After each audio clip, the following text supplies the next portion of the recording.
will speak to you about ideal situation, but kind of a little quick recap. The very first topic we covered was defining marriage. What is marriage and why do people get married and what are the characteristics of a Christian marriage and what marriage is versus what marriage is not. Last session, on the second topic, we covered about the maturity necessary for marriage. And we said, and I mentioned there were 4 maturities. I'm just kind of curious, do you remember the 4 of them? Spiritual. Huh? Spiritual. Spiritual. Financial. Financial is 1. Economic maturity. Emotional. Emotional maturity. 1 more.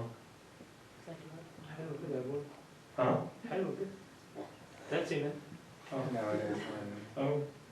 Psychological. Psychological. Oh, very good. Psychological maturity. And having maturity in this area helps us to have, a better, sound marriage, and then we also make a mature decision when we get married. Today, and then also I mentioned in last topic how to judge oneself to be mature and how to judge another person. Today, I'm going to speak to you about ideal situations. As you see in the slide, just 3 points. We're going to talk about the importance of ideal situations going into and being in marriage, a list of ideal situations for couples, and I'll mention about 10 of them. It's not limited to that, but 10 big ones that are important to take care of. And then understanding the relationship between maturity, which we discussed from the last time, and ideal situations for marriage. The importance of ideal situations. I'll start with a verse that St. Paul writes in 1 Corinthians chapter 7. It says the following: "But even if you do marry, you have not sinned. And if a virgin marries, she has not sinned. Nevertheless," and this is what's highlighted, bold, underlined, "such will have trouble in the flesh, but I will spare you." Conflicts and issues happen and arise in marriage. Ideal situations are the best possible circumstances for couples to have before and during marriage that what? Minimizes. And why I say that? Because if you go back to the verse, okay, if you marry, you're not sinning, but know this, you're going to have trouble in the flesh. There are going to be conflicts. It's going to happen. Unnecessary and stronger conflicts arise with less ideal situations. The harder a couple strives for ideal situations before and during marriage, the less conflict they will incur. Not all ideal situations are requirements for couples to marry, but they help couples to achieve happier and healthier marriages. In other words, there are things that are ideal to have. If they're not there, that doesn't prevent me from getting married, but it just most likely means I will have conflict. So I would like to share with you a bunch of points that are ideal circumstances to have. And I'll go one by one and I'll explain each point and why they're important. And then the next slide, we will discuss the how it compares to maturity and how I can evaluate my situation even more.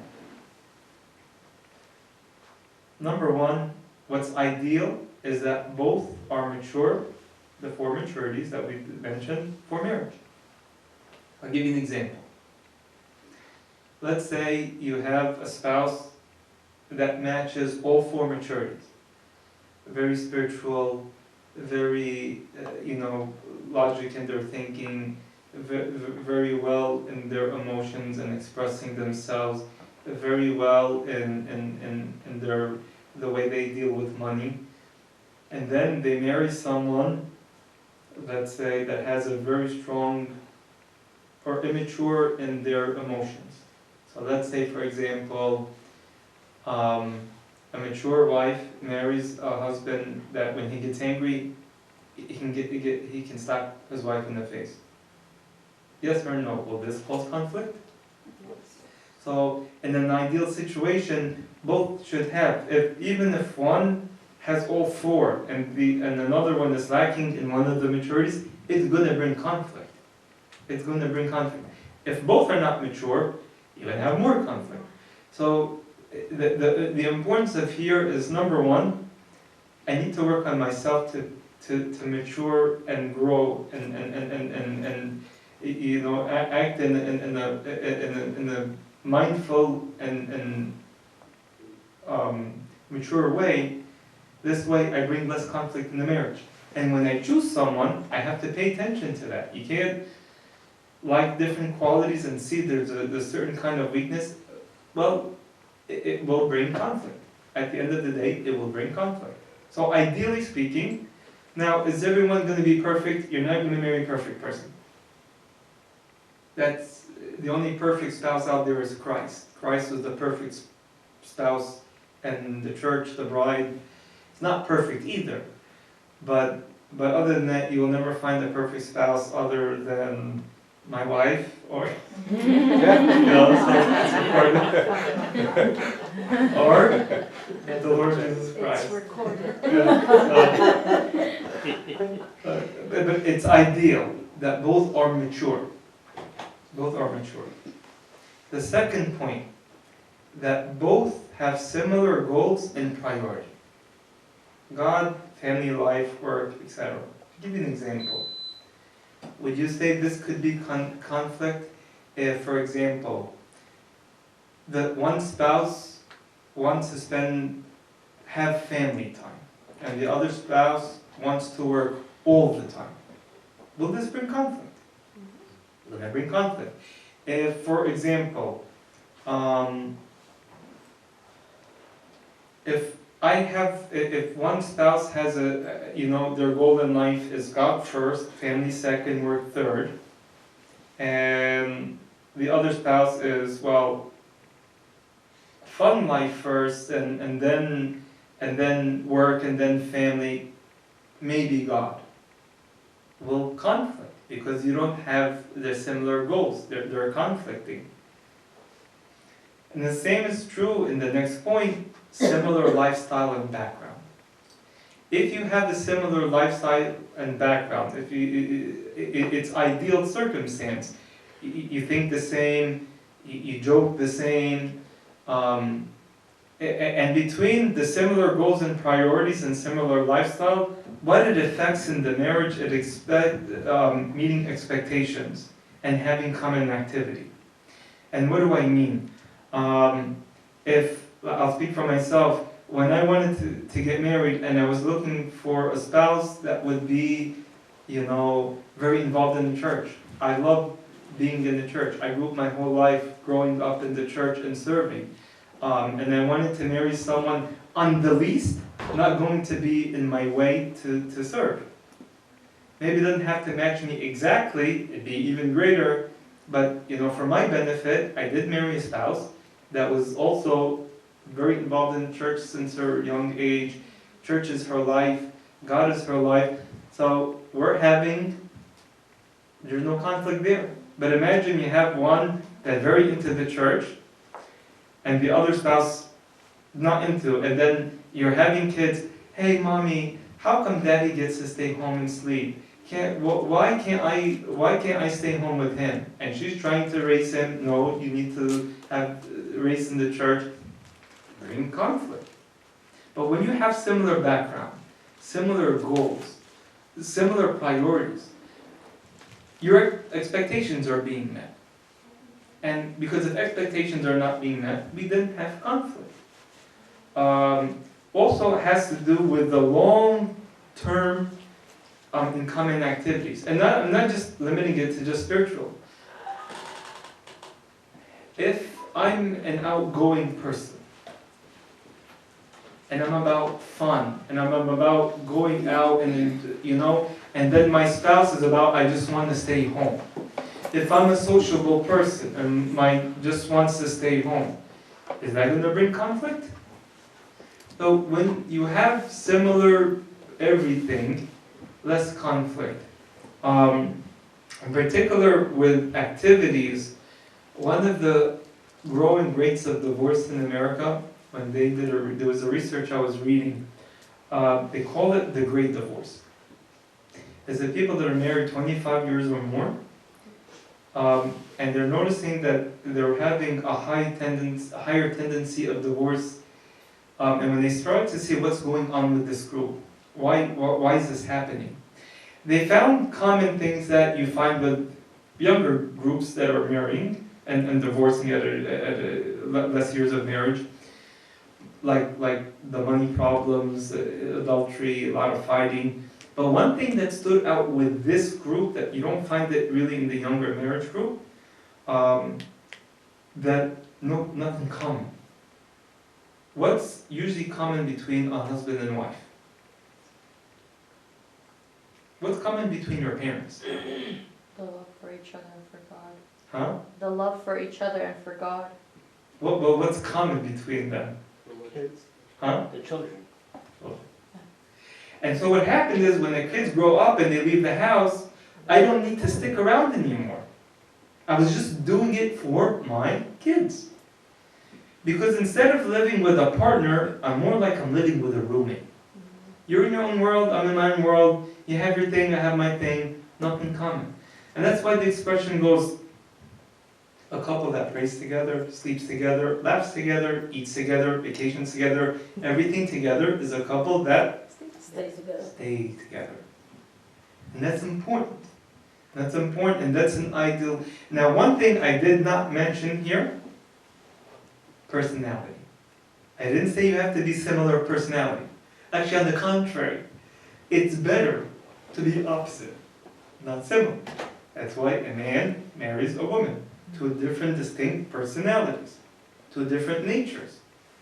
It's, matter of fact, whether if you're married like myself or you see it in your parents, don't you notice one is a type A, the other is a type B? One is a spender, the other is a saver. One is more outgoing, one is extrovert, one is introvert. That's actually a good thing, because then you complement one another.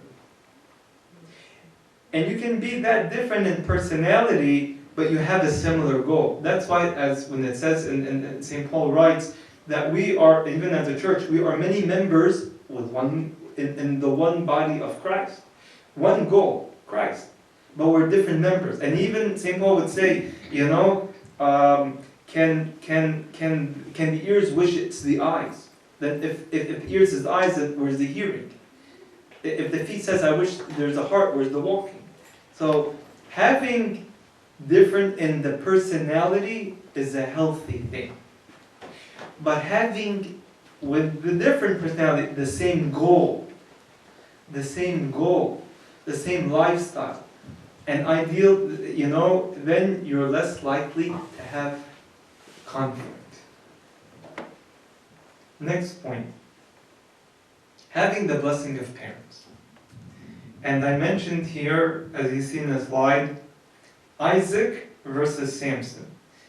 We're not going to read altogether, but just to kind of summarize, Isaac in the book of Genesis chapter 24, he had a blessing from his father when he married Rebekah. Actually, he kind of got him Rebekah. Versus Samson, when you read Judges 14, he went after a certain type of girls that his parents were against. Like, why are you going after these girls? Why don't you be within our community? And look at the end result. You know, for Isaac was a blessing, and for Samson, it destroyed his life. I mean, he repented at the end, but you know, because he did not have his parents' blessings.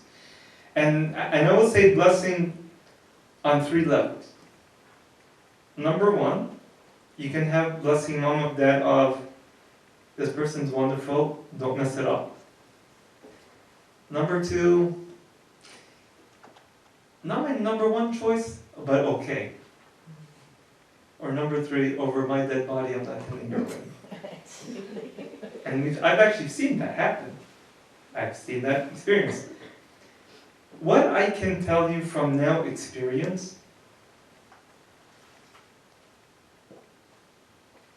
those couples that married against the blessing of parents in this group tends to have more problems than the group that had the blessing of the parents.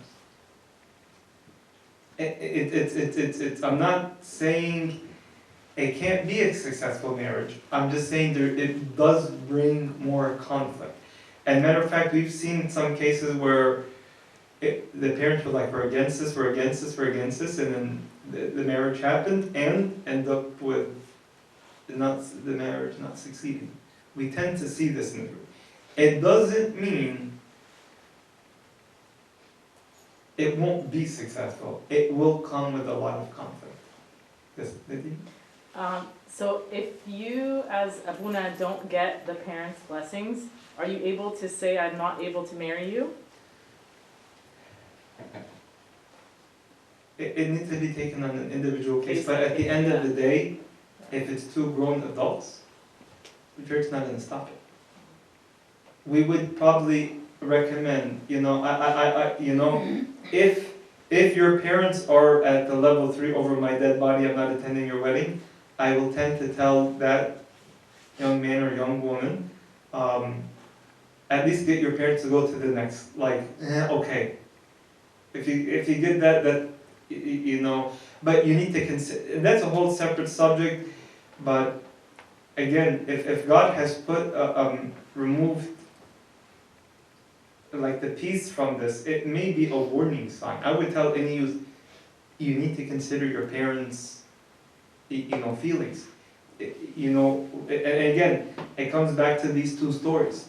If you ever get a chance, read Genesis chapter 24, read Judges 14. Actually, you can read Judges 14 to 16, and look what happened to Samson. From the beginning to the end. But will the church? Yeah, the church has married people where their parents don't come.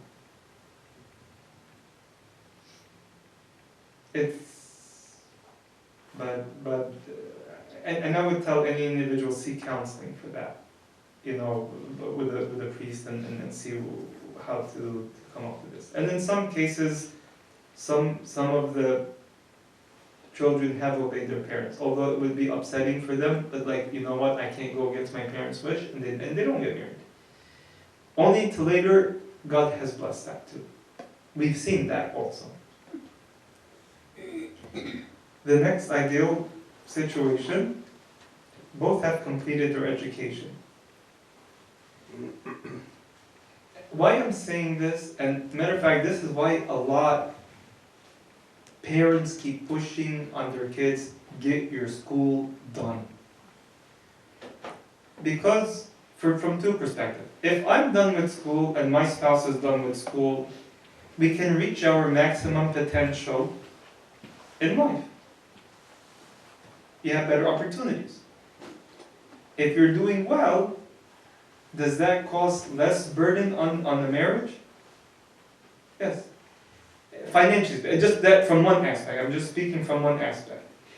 The other thing is, okay, we got too emotional and I'm not really done with school yet, and we put it off. And then all of a sudden, when we get married, well, now I have a home I have to take care of, and then kids are involved, so I can't finish my education. Guess what? When that one day you get into a fight with your spouse, you're going to bring that up. You know what? I didn't want to get married this early. I wanted to get this education, and I wish I did because I don't like my life, and that causes conflict. So ideally speaking, it's best to finish school and education before you get married. It's ideal. Because at that point, even if you can continue schooling while you're married, that's an extra burden. It's an extra stress. I was done with college. I was done, and my wife was done. So we had nothing to worry about. Well, I mean, I did a little bit because she moved from Egypt, so she had to do her She had to try to get her license here, which is a process. But if you're done, you only have to focus on less things, less burden things, because extra stuff brings more conflicts at the end of the day.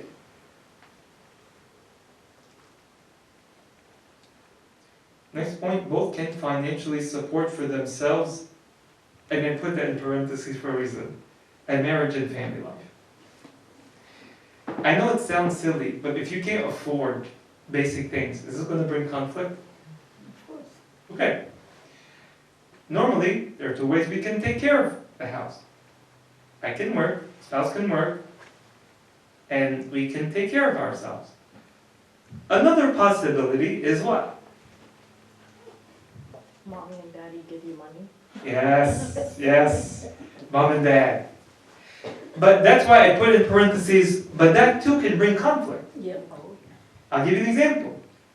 So, your parents are gonna, help you guys out in the beginning when you buy the house.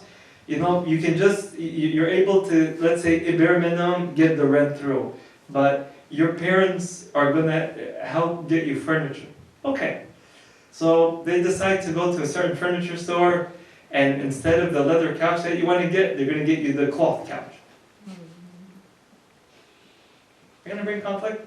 Yeah. Or, you know what, to help you out in the beginning, you can get to live with mom and dad in the beginning. Is that gonna bring conflict? Absolutely. I'm not saying you can't if you don't have this, but I'm just telling you it's an ideal circumstances. So when you complete your education and you can take care of everything, then the relationship with the parents are better, and the relationship between the spouse is even better, because there's less conflicting things to happen. It doesn't mean that I can't get help with mom and dad, or I have to put a little effort in the beginning of my life.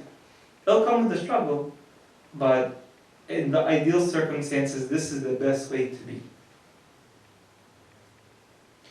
Next point is not too short or too long of a courtship period. And what I mean by courtship period, which I'll get more in detail on the next presentation, boy meets girl all the way to the altar. So someone has interest, they made it known that there was a mutual feeling, and now we're starting the process until we get married. It's not ideal if it's too short, and it's not ideal if it's too long. Let me start with the too short, which seems obvious. You didn't get enough time to know someone. And unfortunately, I've heard this many times. Father, if I only knew what I knew now, I wouldn't have gotten married. I didn't, and it's a common thing, I didn't get enough time. We were only we only got to know each other for 3 months and we got married. So you need to have a good amount of time to get to know someone to assess compatibility. If it's too short, it's not healthy. At the same time, too long is not healthy. And I'll tell you the potential issues that come when it's too long. So let's say you got to know someone for 5 years. And at the last minute, you called off the wedding. Breakup hurts. But it's the difference between your breakup after 5 months and after 5 years. And it's relative also to the person's age.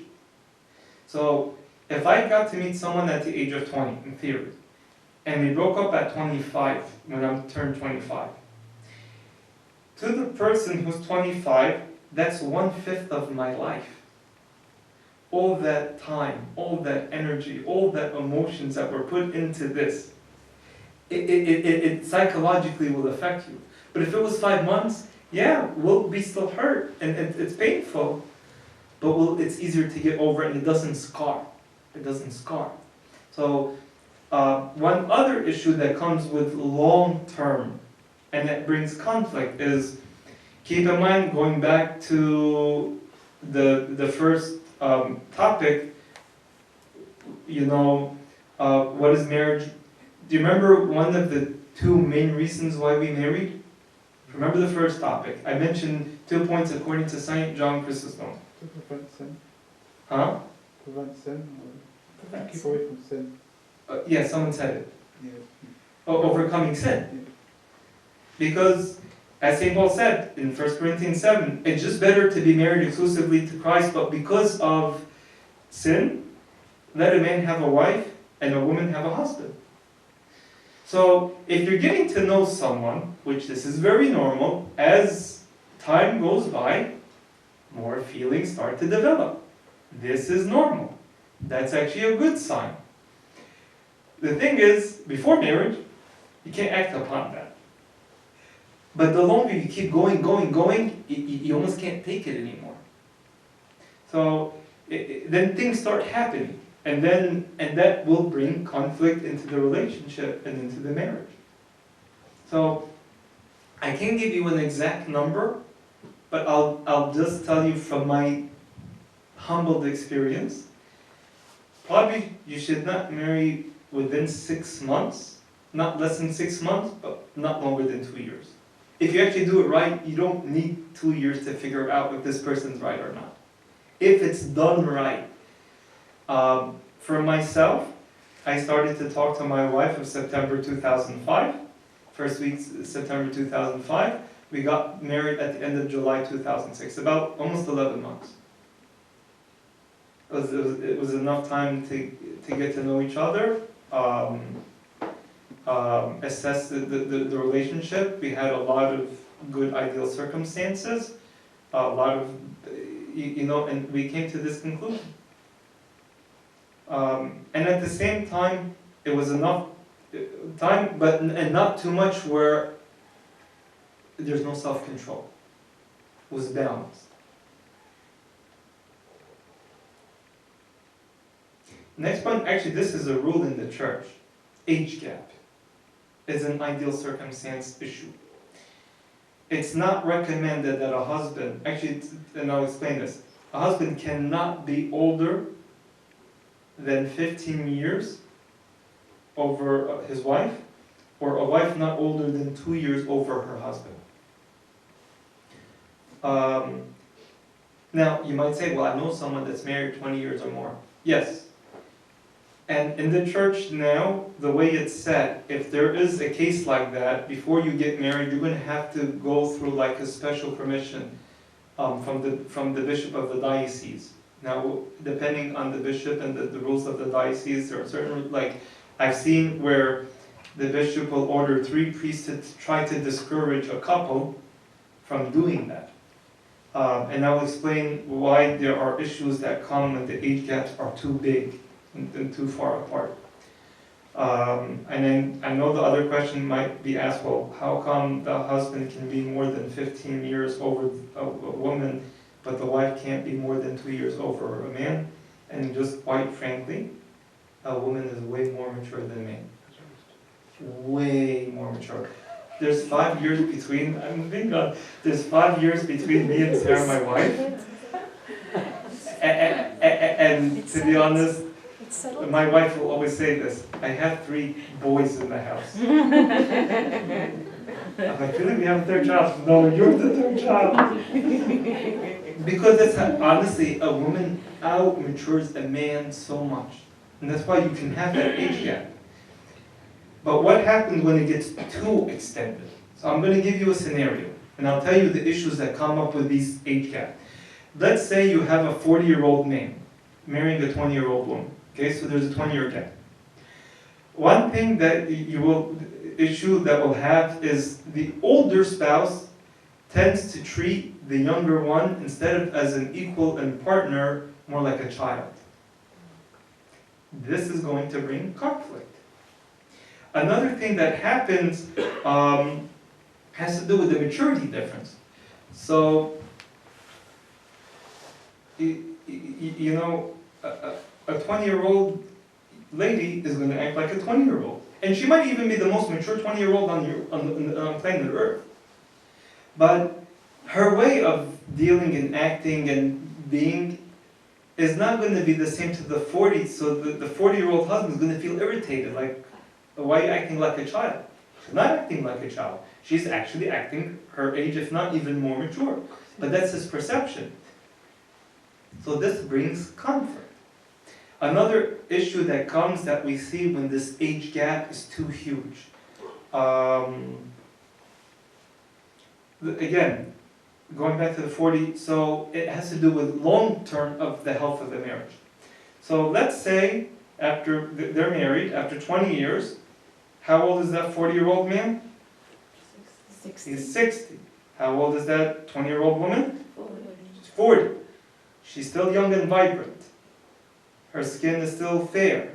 The color is there. He's starting to hunch. He's the white hair, the wrinkle, and this. And when she said, you know, honey, let's go out today. I'm tired. Oh, I'm tired. I gotta go for my nap. This will bring conflict. She's gonna feel like that's not fair. I'm still in my youth. I still want to enjoy my life. How come I'm being tied down? And it will get irritated. Another thing that comes from it is that he now has the white hair. He has the wrinkles. Two things can potentially happen. He becomes self-conscious. And his self-esteem gets affected. And guess what happens when that 40-year-old young, vibrant wife starts just talking to a regular guy around? Why are you talking to him? Mm-hmm. Jealousy. Anger. And this will bring big, giant conflict and lots of fighting. Or vice versa. She's starting to look around, see all her friends her age are married to guys. And she's looking at her husband, and she looks at herself in the mirror like, she's going to get disappointed. And it actually goes vice versa. Yeah. If the woman is older, then it's the same thing. It's the same thing. So it's usually, it's not recommended. And as a church rule, if it's more than 15 years, you have to go through a process. It's discouraged. Because in this group, we see more failures than we see more success. Are there? Yes. And it doesn't mean it doesn't come without conflict. Maybe they'll be good to one another their whole life, but maybe the older is treating the younger one like a kid. So in the beginning of their marriage, they fight a lot. So it's not ideal when the age gap is too big. Next point, both should be in a state of purity before and during courtship. And this brings lots of conflict. You know, when couples before marriage start, you know, getting themselves to be physical with one another, first of all, because it's not blessed by God, you were falling in sin, then the guilt and the this and the negativity that starts happening, and then confusion. Well, what, you couldn't wait for me, or so you're just saying you like me, and then this is gonna bring conflict. So it's important that we stay in a state of purity before and during courtship. Next point, both should avoid dangerous and destructive behaviors. Smoking, drugs and alcohol, pornography, gambling, because these things tend to be very destructive in marriages.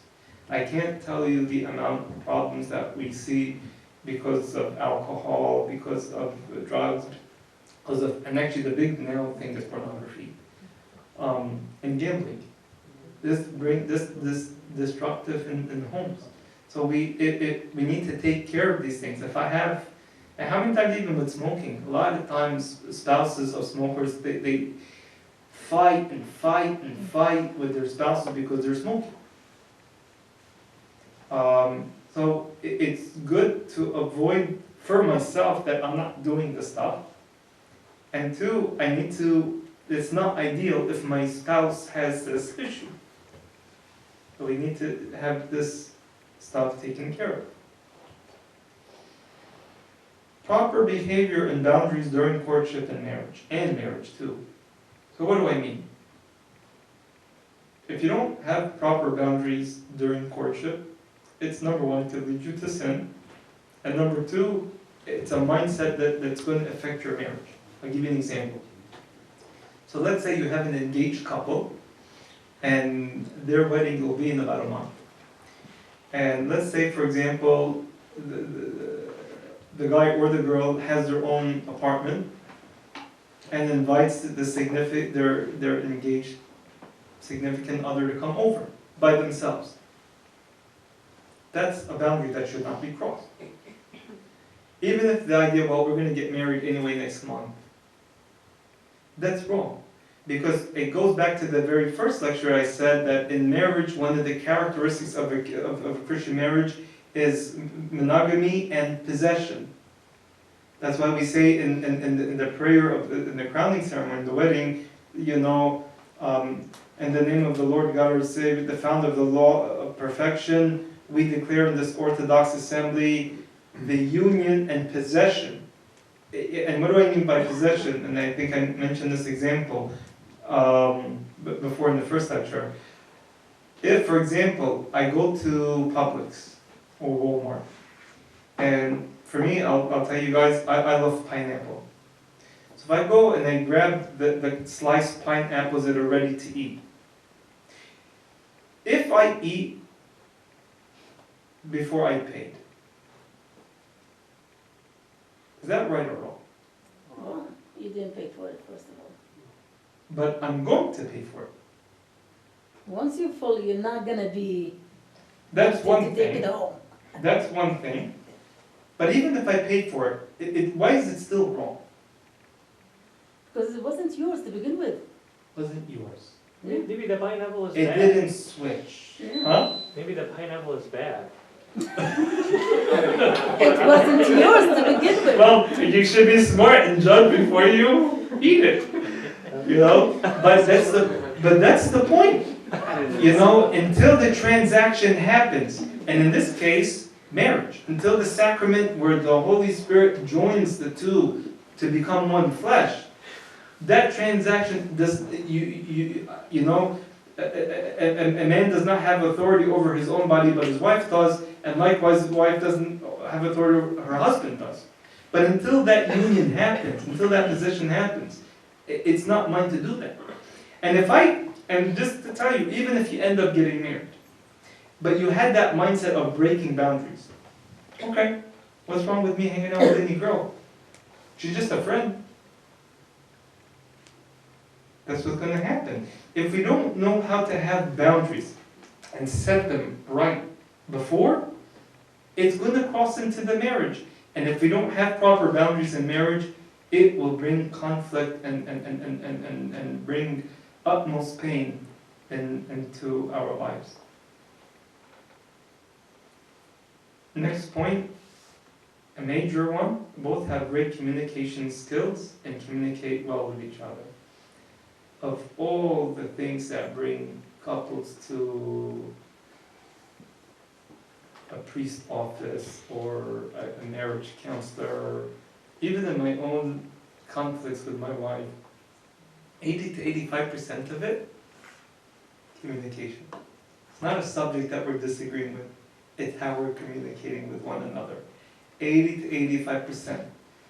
And it's such a big deal that when you look at, depending what survey or what study, usually in the top 5 top reasons for divorce in America, there's a lot of fighting, not communicating right, not communicating good. So it's important to have good communication skills. It doesn't mean I don't have to express my frustration. It's how you express it. If you're a good communicator, and if you communicate right and healthy, you will communicate a message, I love you. But if I, say you're this and you're that and you're that, because I'm angry with something you did, it doesn't communicate love. And that brings conflict, and that brings fighting and yelling and screaming and raising the voice and cursing and all the negative stuff. We need to be good communicators.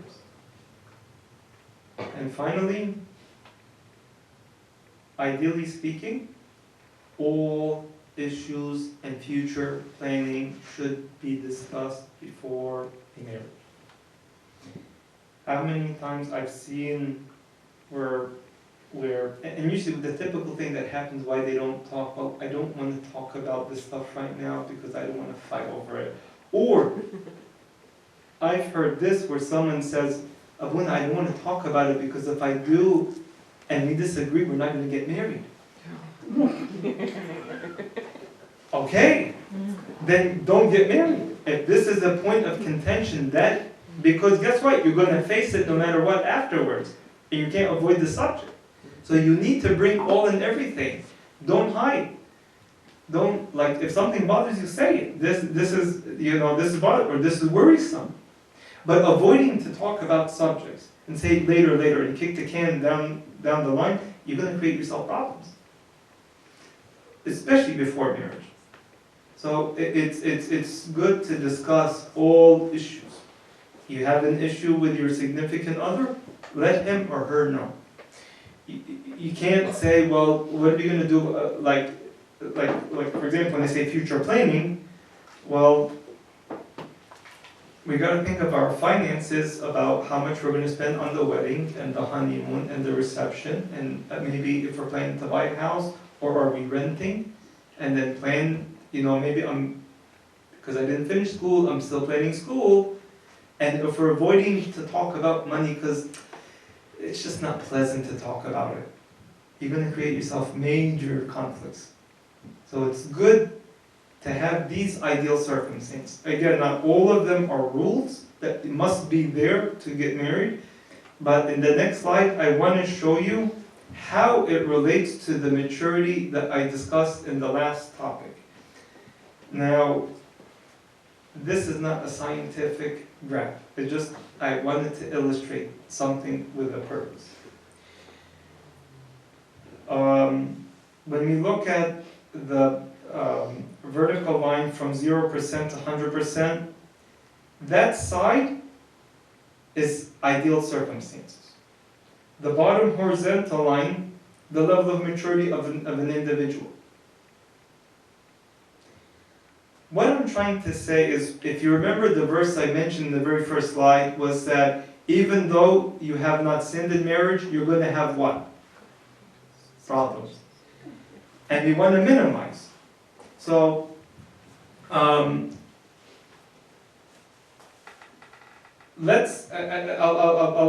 use myself as an example. My wife is 100% mature. Our circumstances, ideally, I would say myself and my wife, we were 98% ideal circumstances. Both done with school, both financially afford, both had the blessings of the parents. The one thing maybe like between me and my wife, I was born and raised here in America, Sarah was born and raised in Egypt. A little bit of a different culture and background. Although I have Egyptian parents, but still there was a little bit of differences. So when you chart, we'll be in that green section. That's the least conflicting part. But imagine I'm immature, and I have almost no ideal circumstance. Then you're in that very dark red. This is where you have lots of fighting. This is the group of people that after, maybe for some, not even 1 year, I want out. I want divorce. I want to get out of this. So the more we strive to, number one, as from last topic, mature ourselves with creating the most ideal circumstances as we possibly can. It will not be 100% ideal. But the more you're ideal and the more mature, the less conflict you will have. The less ideal and the less maturity there is, you're going to be in those darker zones. So that's really dark red, that's the worst of fights. Then the lighter red is a lot of fights and it's ugly. The orange, okay. Yellow, definitely not as bad as a very dark red, but more than what's in the green. So this is my advice, and this is how you can also evaluate your situation and see where what can we improve on? See, like, you know what? Before I get married right away, maybe let me finish school first. Maybe before I get married, maybe I need to tell my potential husband or my potential wife, this thing is bothering me, let's just talk it through. The more you're ideal, the less conflict. And glory be to God forever, amen. Any questions?